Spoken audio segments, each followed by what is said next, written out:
Active আছেন সেটা কেউ জানতে পারবে না। অনেকেরই এই সিকিউরিটির প্রয়োজন হয়। তো যাদের এই সিকিউরিটির প্রয়োজন আছে আমরা চাইলে এই সেটিংস করে রাখতে পারি, তাহলে হয়তো আপনি যে ইমোতে অ্যাক্টিভ আছেন সেটা কেউ বলতে পারবে না। তো এই জন্য প্রথমে আমরা ইমোতে ঢুকবো, ইমো অ্যাপস আছে, ইমোতে অ্যাপসে ঢুকবো।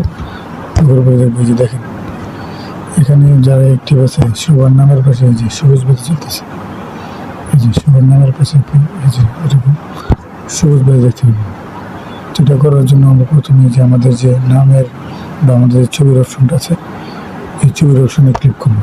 ছবির অপশনে ক্লিক করলাম, তারপর হচ্ছে যে নিচে যে security and privacy 2 number sweep অ্যাকাউন্টের নিচে সিকিউরিটি এবং প্রাইভেসি এটার মধ্যে ক্লিক করব।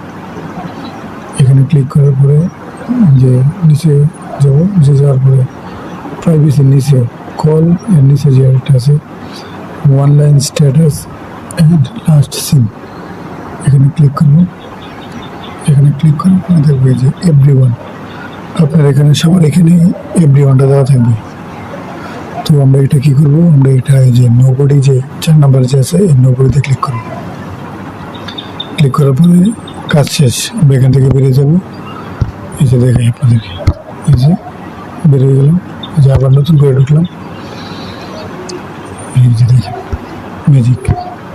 এখন আর মানে এখানে যারা অ্যাক্টিভ আছে, যে অ্যাক্টিভ যারা আছে তাদেরকে দেখতে পাবেন, শুধু আপনার নামের পাশে সবুজ বাতি চলবে, মানে আপনি যে অ্যাক্টিভ আছেন শুধু একমাত্র আপনি দেখতে পাবেন, আর কেউ দেখবে না। তো এই ছিল আজকের সেটিংস। যদি ভালো লাগে অবশ্যই লাইক কমেন্ট শেয়ার করুন। ধন্যবাদ সবাইকে। আসসালামু আলাইকুম।